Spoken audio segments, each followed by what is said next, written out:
Hello दोस्तों, आप सबका रीजनिंग 100 यूट्यूब चैनल में स्वागत है।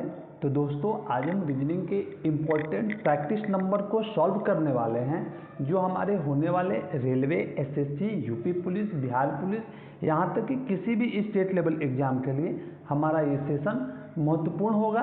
तो चलिए दोस्तों, शुरू करते हैं आज के सेशन को। और आपसे रिक्वेस्ट है कि अगर आपने हमारे चैनल को सब्सक्राइब नहीं किया है तो प्लीज़ सब्सक्राइब करके बेल आइकन प्रेस कर लीजिए। ओके, तो चलिए शुरू करते हैं और देखते हैं आज का पहला क्वेश्चन। देखिए दोस्तों, आज का पहला क्वेश्चन है कि उस विकल्प का चयन करें जो तीसरे शब्द से उसी प्रकार संबंधित है जिस प्रकार दूसरा शब्द जो है वो पहले शब्द से संबंधित है। ओके, अच्छा देखिए, कागज और गोंद के बीच के संबंध को हमें बताना है। तो आप बताओ, कागज और गोंद के बीच संबंध क्या होता है? कागज और गोंद के बीच का जो संबंध है वो चिपकाने का होता है, यानी कि गोंद का यूज करके हम कागज को चिपकाते हैं। ओके, यानी यहाँ पे एक दूसरे को चिपकाने का जो है यहाँ पे कोड है। ओके, तब देखो ईंट का संबंध किससे होगा? तो हमें ऑप्शन में राजगीर, गारा, पत्थर और दीवार दिया गया है। तो एक बात समझो, जब ईंट है तो ईंट को एक दूसरे के ऊपर चिपकाने के लिए हम किसका यूज करते हैं? जैसे कागज को चिपकाने के लिए गोंद का यूज करते हैं, यानी मिडिल टर्म हमारा है किसी चीज़ को चिपकाना। तो उसी तरह ईंट को चिपकाने के लिए हम किस चीज़ का यूज करेंगे? तो दोस्तों, ईंट को चिपकाने के लिए हम गारा का यूज करेंगे, जो सीमेंट पानी का मिश्रण होता है। Okay, option number B is the right answer. Okay जी, ठीक है। चलिए नेक्स्ट क्वेश्चन देखते हैं। नेक्स्ट क्वेश्चन है हमारा कि एक निश्चित कूट भाषा में डायरी को जो है FLF लिखा जाता है, रेडी को जो है वो THFJF लिखा जाता है। तो एरर को क्या लिखा जाएगा उस कोड में हमें फाइंड आउट करना है।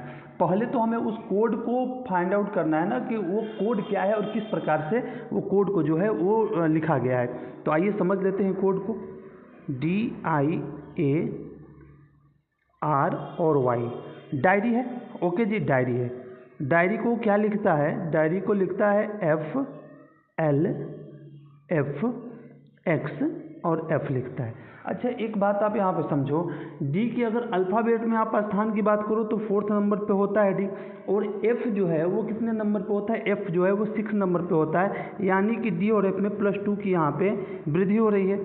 आई जो है अल्फ़ाबेट में वो 9th नंबर पे आता है। एल अल्फ़ाबेट में 12 नंबर पे आता है यहाँ पे, यानी कि यहाँ पे +3 हो रहा है जी +3।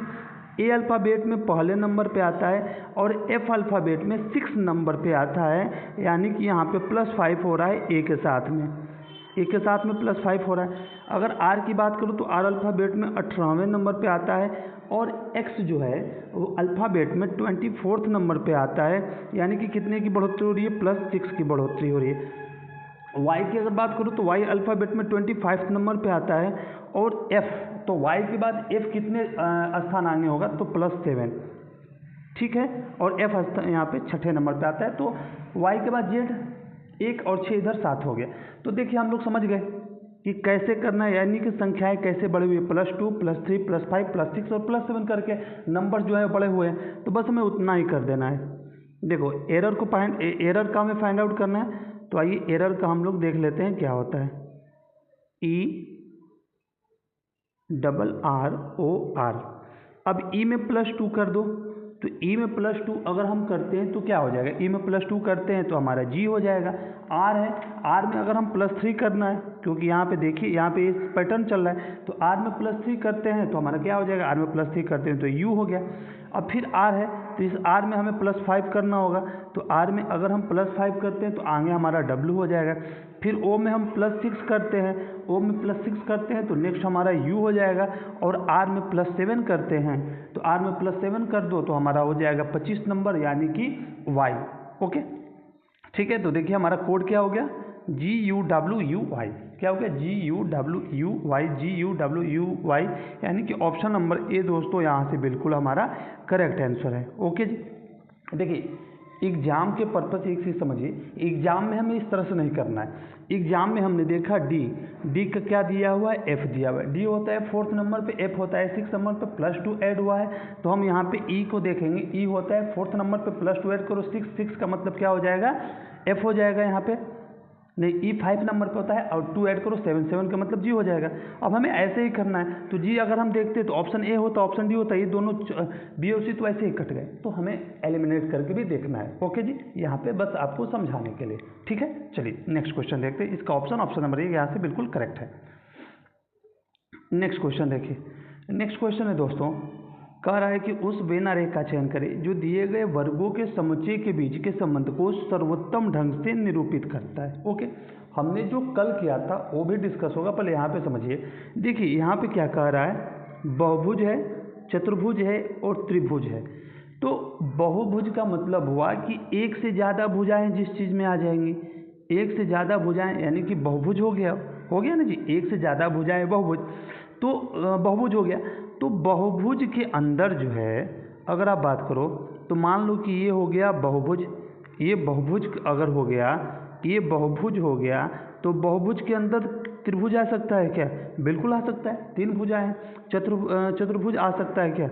बिल्कुल आ सकता है जी, इसमें भी 4 भुजाएं हैं। यानी कि हमारा डायग्राम कुल मिलाकर कैसा बनेगा, देखिए इस प्रकार का हमें जो है वो डायग्राम ऐसे बनेगा। यानी कि एक के अंदर बहुभुज के अंदर चतुर्भुज और त्रिभुज दोनों आ जाएंगे, क्योंकि दोनों में एक से ज़्यादा भुजाएं हैं। ओके, तो इस प्रकार का डायग्राम कहाँ बना है, तो देखिए ऑप्शन नंबर सी में इस प्रकार का डायग्राम है।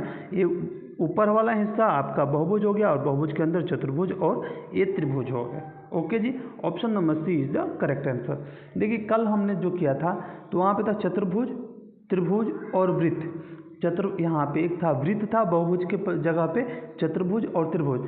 तो देखिए वृत्त अलग हो गया, चतुर्भुज अलग हो गया और त्रिभुज अलग हो गया। तीनों में कोई समानता नहीं, तीनों में कोई समानता नहीं है, ठीक है, सबकी अलग अलग भुजाएं हैं। तो उस कल वाले में हमारा ये बी वाला ऑप्शन जो है ऐसे करके जो ये वाला डायग्राम था वो सही था। तो दोनों चीज़ आपको आशा करते हैं समझ में आ गया होगा। ओके जी, तो इसका ऑप्शन क्या है, option number C is the right answer. ठीक है दोस्तों, चलिए नेक्स्ट क्वेश्चन देखते हैं। नेक्स्ट क्वेश्चन कह रहा है हमसे कि 4 शब्द दिए गए हैं जिनमें से 3 किसी प्रकार से संगत है और एक असंगत है। जो असंगत शब्द है दोस्तों, उस असंगत शब्द का हमें चयन करना है। ठीक है, पहले शब्द देखते हैं। शब्द क्या है, घटाना है, वृद्धि करना है, आगे ले जाना है और बढ़ाना है। चूँकि हम लोग यहाँ पे देख रहे हैं वृद्धि करना का मतलब होता है बढ़ोतरी करना, आगे ले जाना का मतलब भी होता है बढ़ाना ही, और बढ़ाना का मतलब तो होता ही बढ़ाना। तो यहाँ पे अलग की बात कर लो तो अलग क्या है, अलग की बात करते हैं तो ऑप्शन नंबर ए यहाँ से अलग है, क्योंकि यहाँ पे घटाना दिया है, घटाना दिया, option number A is the right answer. ठीक है दोस्तों, ओके जी, चलिए अगला क्वेश्चन देखते हैं हम लोग। अगला क्वेश्चन यहाँ पे हम लोग समझ लेते हैं। देखिए क्या कह रहा है हमसे, ये नंबर सीरीज के क्वेश्चन है, आइए से सॉल्व करके हम लोग आपको समझाते हैं। ओके, देखिए दिया हुआ है 45, ओके जी 45 है, उसके बाद है हमारे पास 65, फिर 90 है, फिर हमारा दोस्तों 125 है एंड लास्ट 180 है। ठीक है जी, ऐसे। अब देखो 45 से अगर आप 65 जाओगे तो कितने की बढ़ोतरी है, 45 से 65 में 20 की बढ़ोतरी है। ठीक है जी, 20 हमने कर दिया। 65 से दोस्तों अगर आप 90 जाते हो तो कितने की बढ़ोतरी होती है, 65 से अगर हम 90 जाते हैं तो यहाँ पे 25 ऐड होगा।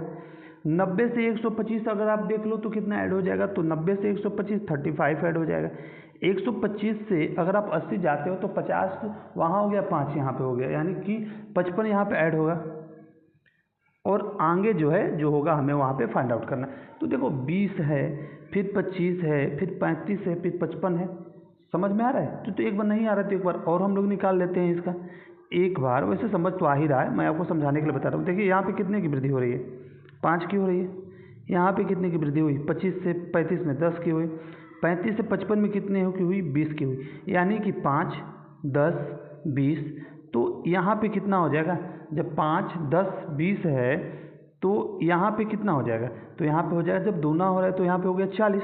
जब 40 हो गया दोस्तों तो एक काम करो ना, इस 40 को 55 में ऐड कर दो, तो कितना ऐड करोगे, 95। 40 और 55 95, और इस 95 को हमें कितने में, किस में ऐड करना है, तो 180 में। तो 180 में 95 ऐड जब हम करते हैं तो हमारा कितना होता है, 275। कितना होता है, 275 हमारा यहाँ पे करेक्ट आंसर हो जाएगा। ऑप्शन देख लीजिए, ऑप्शन कौन सा है यहाँ पे, option number D is the right answer. ठीक है, वैसे इस क्वेश्चन को करने के लिए ना हमें ये 20, 25, 35, 55 और 95 है, तो हम यहाँ से भी चेक कर सकते हैं कि देखो 5 बढ़ा, फिर 10 बढ़ा, फिर 20 बढ़ा, तो यहाँ पे 40 बढ़ा। ठीक है, ऐसे भी हो जाएगा, बस हमें प्रैक्टिस की ज़रूरत है। ओके, ठीक है, चलिए अगला क्वेश्चन देखते हैं।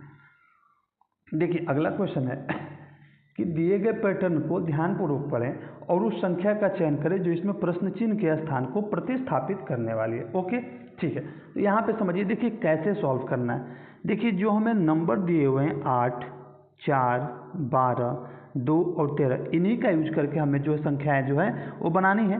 तो देखो 8 को और 2 को, 8 को और 2 को हमने ऐड किया तो कितना हुआ, 8 और 2 ऐड करो आप, तो 8 और 2 को ऐड करते हैं तो हुआ 10 हुआ। अब 12 और 4 को ऐड करो तो कितना हुआ, 12 और 4 को हमने 8 और 10 और 12 और 4 को हमने ऐड किया तो कितना हुआ, ये हो गया हमारा 16 हो गया जी। और हमें लाना कितना है, तो 10 हो गया यहाँ से और 16 हो गया यहाँ से, दोनों को ऐड किया तो कितना हो गया 26। और हमें लाना कितना है 13, तो 26 में 2 से डिवाइड कर दो तो हमारा आ जाना है 13। ठीक है, देखो कैसे करना है, जो लास्ट वाले जितने हैं ना उन सबको आप ऐड कर लो और ऐड करके 2 से डिवाइड कर दो, तो 8 और 2 10, 10 4 14, 14 और 12 26, 26 को हमने 2 से डिवाइड किया तो आ गया 13। ओके, चलिए इसको देखिए, 16 और 4 20, 20 और 24 कितना हो गया 44, 44 और 8 कितना हुआ 52, 52 को अगर आप 2 से डिवाइड करते हो तो 26 आता है। ठीक है जी, ये भी ठीक है। ओके, अब देखो इन सबको ऐड करो और किसके बराबर होगा, वो 22 के बराबर हो, लेकिन यहाँ पे क्वेश्चन मार्क दिया हुआ है, हमें यहीं पे जो फाइंड आउट करना है कि क्वेश्चन मार्क के स्थान पे क्या आएगा। ओके, देखिए 14 और 2 कितना हुआ 16 हुआ, 16 और 22, 16 और 2 हुआ 18, 18 में 20 आप ऐड कर दो तो कितना हो जाएगा 38 हो गया 38। देख लो आप 14, 22 4 26, 26 और 10 36 तो 38 है। और ये जो यहाँ पे है जो एक और जोड़ना है उसको हम प्लस x मान लेते हैं और बाय 2 करना था और टोटल कितना आया था 22। अब देखो 38 plus x is equal to, ये 2 ऊपर चला गया तो 44 हो गया, तो x बराबर 44 माइनस 38। अब देख लो 4 इधर 2 इधर 6 हो जाएगा, यानी कि इस क्वेश्चन मार्क के स्थान पे दोस्तों हम क्या लिखेंगे, इस क्वेश्चन मार्क के स्थान पे अगर हम बात करें तो यहाँ पे 6 होगा। और ऑप्शन की बात करें तो option number D is the right answer. ठीक है, समझ में आया? ओके जी, चलिए आगे बढ़ते हैं। अगला क्वेश्चन है दोस्तों कि प्रीति जो है वो दक्षिण की ओर चलती है। ओके, प्रीति को दक्षिण की तरफ चला देते हैं, यानी नीचे की तरफ। प्रीति दक्षिण की तरफ चलती है और कुछ दूरी तय करने के बाद वो अपनी बाईं ओर मुड़ जाती है। ठीक है, प्रीति बाईं ओर मुड़ गई। ओके, फिर दाईं ओर मुड़ती है, दाईं ओर का मतलब फिर नीचे मुड़ती है, दाईं ओर मुड़ती है और फिर अपने बाईं ओर मुड़ जाती है, यानी फिर इधर मुड़ गई, यानी कि पूरब की तरफ मुड़ गई। अब कहता है कि अब वो किस दिशा में जा रही है। भाई सीधी सी बात है, अब यहाँ से वो चलना प्रारंभ कर दी और चलते जाएगी तो पूरब दिशा की ओर उसका मुख है लास्ट में। यहाँ से हमने स्टार्टिंग पॉइंट है हमारा, यहाँ से स्टार्ट है और देखो यहाँ पे पूरब की तरफ, क्योंकि इधर की तरफ मुँह है ना, तो पूरब की तरफ। उत्तर की बात करो, option number C is the right answer. Okay, ठीक है दोस्तों, इजी सा है। आगे बढ़ते हैं, अगला क्वेश्चन देखिए। अगला क्वेश्चन कह रहा है कि राहुल और राज दोनों भाई हैं, राहुल राज का भाई है। तो देखिए राहुल और राज भाई हैं। ओके, राहुल और राज भाई, ये हो गया। कह रहे कि राधा रमन की बहन है, राधा रमन की बहन है, राधा रमन यहाँ पे नहीं है, तो आगे बढ़ जाते हैं। राज जो है वो राधा का पुत्र है। राज किसका पुत्र है, तो राज जो है वो राधा का क्या है, पुत्र है। राज जो है वो राधा का पुत्र है। ठीक है, ओके जी, नीचे की तरफ कर दो। राज कौन है, राज जो है वो राधा का पुत्र है। ओके, ये हो गया। जब राधा का पुत्र है तो यहाँ पे देख लो क्या कर रहा है कि राधा जो है वो रमन की बहन है। राधा कौन है, तो राधा जो है वो रमन है, एक सब आर से हैं जी। हाँ, राधा जो है वो रमन की बहन है। भाई बहन के लिए हमने कि डबल साइन यूज किया है। राधा रमन की बहन हो गया। तो पूछ क्या रहा है, देखो कह रहे कि फिर राहुल का राधा से क्या संबंध है, राहुल का राधा से, तो राधा का राहुल क्या लगेगा, बेटा लगेगा भाई, सीधी सी बात है, बेटा लगेगा, क्योंकि राधा के पुत्र है राज, और राज का और राहुल दोनों भाई हैं, तो सीधी सी बात है, इसका आंसर हो जाएगा बेटा। ऑप्शन की बात करो, option number B is the right answer.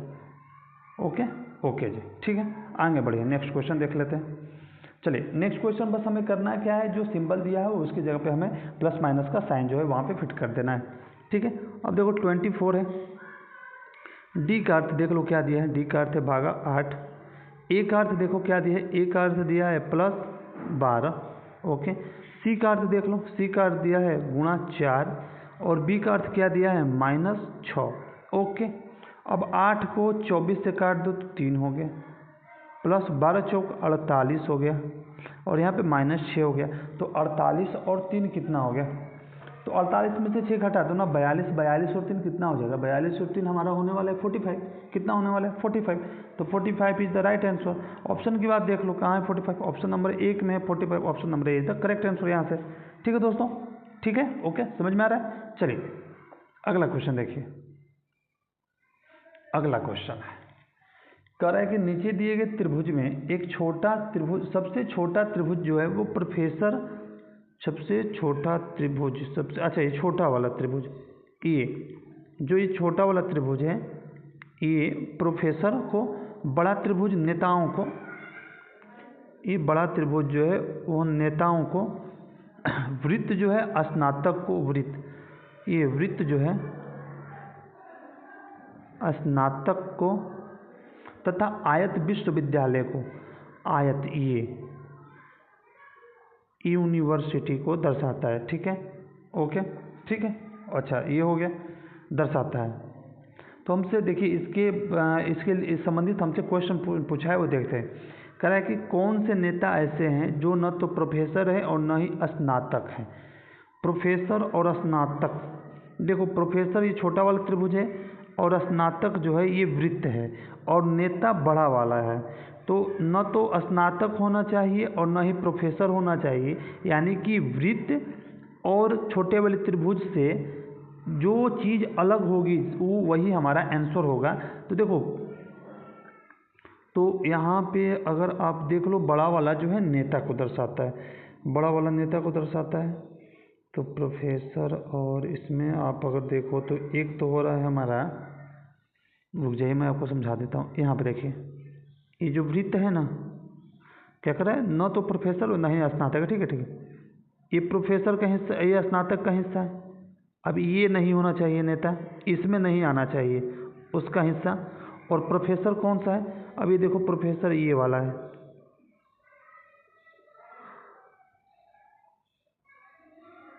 ये वाला, तो इसको छोड़ के देख लो कौन कौन से बचे हैं। तो इसको छोड़ के कौन कौन सा बचा है, इसको छोड़ के बचा है आपका एक तो H बचा है और एक L बचा है, यही तो बचे हैं H और L, तो option number D is the right answer, ठीक है दोस्तों, ओके। चलिए अगला क्वेश्चन देखिए, नेक्स्ट क्वेश्चन है कि कह रहा है कि A, B, C, D और E में से प्रत्येक की परीक्षा सोमवार से शुरू होकर शुक्रवार को समाप्त होती है। अच्छा, सोमवार से शुरू होकर शुक्रवार को अलग अलग दिन होती है, तो मंडे, ट्यूसडे, वेडनेसडे, थर्सडे, और फिर हमारा लास्ट में हो जाएगा फ्राइडे, ठीक ठीक, ओके जी, ये हमने यहाँ पे काउंट कर लिया। अब देखिए, अब हमारा क्वेश्चन आता है, क्या आता है, कह रहे कि सी की परीक्षा गुरुवार को है, सी की परीक्षा गुरुवार को है, थर्सडे को है। कह रहे हैं कि बी और ए के बीच केवल एक व्यक्ति की परीक्षा है। अच्छा देखो, बी और ए को कोई आपको फिक्स पोजीशन यहाँ पे समझ में आ रहा है क्या, नहीं आ रहा है, तो यहाँ पे नोट डाउन कर लीजिए कि बी और ए के बीच में केवल एक व्यक्ति है, ठीक है, हमने नोट डाउन कर लिया। बी की परीक्षा जो है वो डी की परीक्षा के ठीक पहले है। बी की परीक्षा जो है कब है, तो डी की परीक्षा से ठीक पहले बी की परीक्षा करें ना, बी की परीक्षा जो है डी की परीक्षा से ठीक एक दिन पहले है। तो बुधवार को किसकी परीक्षा, ये हमें ढूंढना है। अच्छा एक चीज़ देखो, बी जहाँ करेंगे उसके नीचे डी होना चाहिए, बी यहाँ पे नहीं होगा बुधवार को, ठीक है।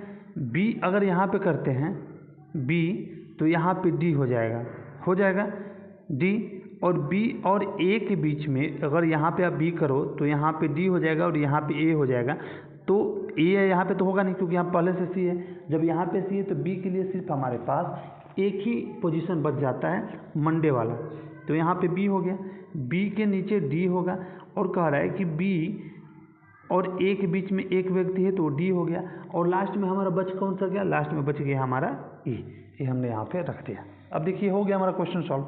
अब पूछा क्या है कि बुधवार को किसकी परीक्षा है? तो बुधवार को देख लो ए की परीक्षा है। बुधवार को किसकी परीक्षा है? ए की। Option number B is the correct answer. ठीक है दोस्तों, समझ में आया? ओके, चलिए आगे बढ़ते हैं। आगे देखिए, कह रहा है कि सभी लिली जो है उगुल बहार है। जितनी लिलियां हैं वो क्या हैं? वो गुल बहार है। कह रहा है कि सभी लिली गुल बहार है और सभी गुलाब लिली है। सभी गुलाब जितने भी रोज हैं वो लिली हैं। एक मिनट रुक जाइए, रुक जाइए। जितने भी रोज हैं वो लिली हैं, ठीक है। और सभी पिटूनिया लिली हैं और सभी पिटूनिया भी लिली है। सभी पिटूनिया भी जो है आपका वो लिली ही है, ठीक है। सभी पिटूनिया भी लिली है। तो देखिए कुछ गुलबहार पिटूनिया हैं, कुछ गुलबहार जो है वो पिटूनिया है। हाँ जी, बिल्कुल सही होगा क्योंकि ऊपर से नीचे की तरफ हम आएंगे। और कुछ गुलाब जो हैं वो पिटूनिया हैं, कुछ गुलाब जो है पिटूनिया है। हाँ जी, ये भी सही होगा, दोनों सही हैं। अगर बात कर लो यहाँ पे तो निष्कर्ष 1 और 2 दोनों पालन करते हैं। Option number B is the right answer. ठीक है, चलिए नेक्स्ट क्वेश्चन देखते हैं। नेक्स्ट क्वेश्चन देखिए, कथन और स्टेटमेंट है। दोस्तों हमें एक कथन दिया गया है और उस कथन के आधार पे 2 तर्क दिए गए। हमें फाइंड आउट करना है कि कौन सा तर्क जो है वो कथन से मैच करता है। कथन क्या है? कह रहा है कि भारतीय समाज अनेकता में एकता का प्रतीक है। अच्छी बात है, ये सब लोग जानते हैं कि अनेकता में एकता का प्रतीक हमारा भारत है। ओके, देखिए तर्क ये क्या है कि भारतीय समाज में विभिन्न सांस्कृतिक अस्मिताओं के लोग गर्व के साथ रहते हैं। सही बात है, ये पहला तर्क बिल्कुल इस कथन से परिपूर्ण हो रहा है। दूसरा तर्क कर रहा है कि प्रतिभा पलायन भारत में विविधता में एकता का सूचक है। नहीं, ये तो वैसे भी गलत है। ऑप्शन देख लो, ऑप्शन की बात कर लो, सिर्फ एक पालन करता है कि तो कहाँ है? कथन 2 समर्थन नहीं करता जबकि कथन समर्थन करता है। ठीक है, option number A is the right answer. Okay, चलिए अगला क्वेश्चन देखते हैं। अगला क्वेश्चन है, कथन है हमारा, उसके पीछे 2 तर्क फिर से दिए गए हैं। कह रहा है कि लोग स्वस्थ जीवन शैली, कथन है हमारा कि लोग जो है वो स्वस्थ जीवन शैली अपनाने के बारे में अधिक जागरूक हो रहे हैं। ठीक है, स्वस्थ जीवन शैली अपनाने के बारे में ज़्यादा जागरूक हो रहे हैं। ठीक, अब देखिए इसके आधार पर हमें तर्क क्या क्या दिए गए हैं। पहला तर्क दे रहा है कि बहुत से लोग जैविक खेती को अपना रहे हैं क्योंकि इसके द्वारा उत्पन्न खाद्य पदार्थ स्वास्थ्यवर्धक होते हैं। हाँ, स्वस्थ जीवन शैली के बारे में आ जाएगा ये। हम जैविक रहित खाद का यूज करेंगे तो, जैविक खेती को अपनाएंगे तो खाद रहित खेती का यूज अगर न करें तो। दूसरा देखिए कह रहा है निष्कर्ष कि लोग घर पर खाने पकाने और उसे खाने को पहले से अधिक तरहेज दे रहे हैं। हाँ, लोग घर पे खाना ज़्यादा पसंद करते हैं, घर का खाना, यानी कि दोनों सही है जी। बात करो तो ये कथन तर्क 1 भी सही है, तर्क 2 भी सही है हमारा। और ऑप्शन की बात कर लो तो देखो option number D is the right answer. ठीक है, चलिए अगला क्वेश्चन देखिए। अगला क्वेश्चन क्या है कि यदि डायरेक्ट के सभी अक्षरों को अल्फ़ाबेट के क्रम में रख दें तो कितनों के स्थान जो हैं वो अपरिवर्तित रहेंगे, ये हमें फाइंड आउट करना है। ठीक है, तो जब यही फाइंड आउट करना है तो देखिए सबसे पहले आ जाएगा यहाँ पे सी दिया हुआ है वर्णमाला में, सबसे पहले सी, उसके बाद डी हो जाएगा, डी के बाद देख लो फिर ई है, कैसे लिख रहा है यार, सी है, सी के बाद देखो हमारा डी है, डी के बाद क्या है, डी के बाद हमारा हो जाएगा ई, ई के बाद क्या हो जाएगा, ई के बाद हो जाएगा आई, हो जाएगा। आई के बाद अगर देखो तो बचता है आर, और आर के बाद लास्ट में बच गया हमारा टी, और जो लास्ट में बच गया ना यही अपरिवर्तित है, देख लो आप, यानी कि सिर्फ एक होगा, जो एक है ऑप्शन नंबर डी, ये हमारा राइट आंसर है क्योंकि टी जो है वो अपरिवर्तित है। ठीक है, ओके, चलिए अगला क्वेश्चन देखिए। यहाँ पे समझिए, कह रहा है कि प्रश्न आकृति दिया गया है, ठीक है। कह रहे कि उत्तर आकृति में किस फिगर का यूज करके, 4 फिगर आपको उत्तर आकृति विकल्प आकृति में दिए गए हैं, figure A, figure B, figure C और फिगर डी। तो कह रहा है कि उत्तर आकृति के किन फिगर का यूज करके प्रश्न आकृति का निर्माण किया जा सकता है। तो भाई सीधी सी बात है, हम डी वाले का अगर फिगर डी को यूज करें तो ये बन जाएगा, क्योंकि यहाँ पे हमारा आयत है, त्रिभुज है, षष्ठभुज है, इसका तो यूज है नहीं, ये वाले का यूज है, ये लंबा डंडे का। ओके जी, ठीक है। तो ऑप्शन यहाँ पे फिगर डी यानी कि ऑप्शन नंबर ए यहाँ से बिल्कुल करेक्ट है, ठीक है। चलिए अगला क्वेश्चन देखिए। अगला क्वेश्चन है हमारा कि दिए गए त्रिभुज में त्रिभुजों की संख्या कितनी है। जो चित्र दिया गया है उसमें त्रिभुजों की संख्या कितनी है। तो दोस्तों देखो, मैं आपको एक छोटा सा ऐसे समझा दूँ। जैसे एक त्रिभुज है, ये त्रिभुज है, अगर इसमें एक मान लो ऐसे डंडा है, बीच में लंब है, तो कितने त्रिभुज होंगे, 1 2, ठीक है, 1 2। और इनको जब जितने होंगे उतना हम लिखते जाएंगे 1 2 3 4 और सबको ऐड कर देते हैं। तो इनको ऐड कर दो तो हो जाएगा 3 हो जाएगा। चलिए तो समझिए यहाँ पे कैसे करना है हमें।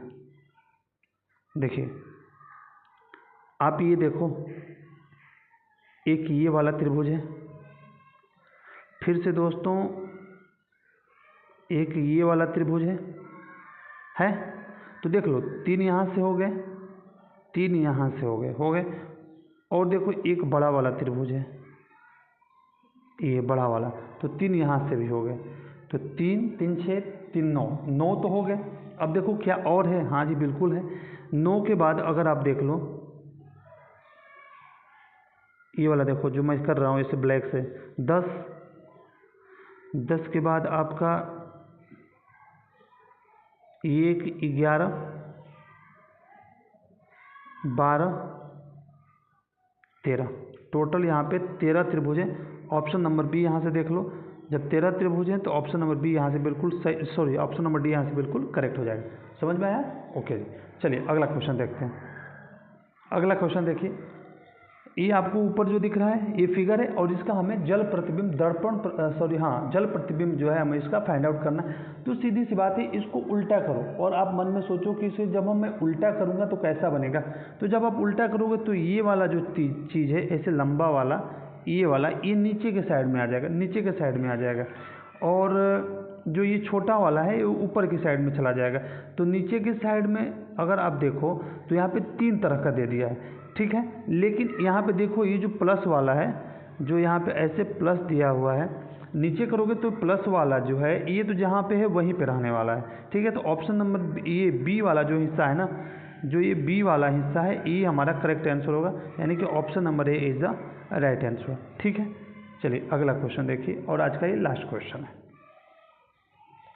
लास्ट क्वेश्चन है, पूछ क्या रहा है कि 2 पासे दिए हुए हैं और पूछ रहा है हमसे ना कि 2 दर्शाने वाले फलक के विपरीत फलक पर क्या आएगा, 2 के अपोजिट में क्या आएगा, ये फाइंड आउट करना है। ओके ठीक है, 2 के अपोजिट में। तो 2 के अपोजिट में जब आपको देखना है ना, तो आप देखो यहाँ पे एक कॉमन है, यहाँ से एक कॉमन है, ठीक है, एक कॉमन है, 2 यहाँ पे दिया हुआ है, अच्छी बात है। तो देखो जब ऐसे दिया हुआ है तो जो कॉमन होता है उसके हम क्लॉकवाइज घूमते हैं। तो यहाँ से एक क्लॉकवाइज चलो तो मिलेगा 2, और यहाँ से एक क्लॉकवाइज चलो तो मिलेगा 3। तो 2 के अपोजिट क्या मिल गया, 2 के अपोजिट 3 मिल गया। यानी कि ऑप्शन की बात कर लो आंसर, तो option number A 3 is the right answer. Okay दोस्तों, ठीक है। तो देखिए दोस्तों, आज का हमारा सेशन जो हमने 20 क्वेश्चन के प्रैक्टिस सेट को आज सॉल्व किया, और विश्वास से आशा है कि आपको ये चीज़ें समझ में आई होंगी और पसंद भी आई होंगी। तो दोस्तों प्लीज़ आपसे रिक्वेस्ट है कि अगर आपको ये सेशन अच्छा लगा तो प्लीज़ आप हमारे यूट्यूब चैनल रीजनिंग 100 को लाइक शेयर और सब्सक्राइब करना न भूलें। मिलते हैं दोस्तों कल के नेक्स्ट सेशन में, और जो भी आपके सुझाव हो या कोई क्वेश्चन न समझ में आया तो आप ज़रूर कमेंट बॉक्स में उसे टाइप कीजिएगा। ओके ठीक है दोस्तों, मिलते हैं कल के नेक्स्ट सेशन में। Okay bye.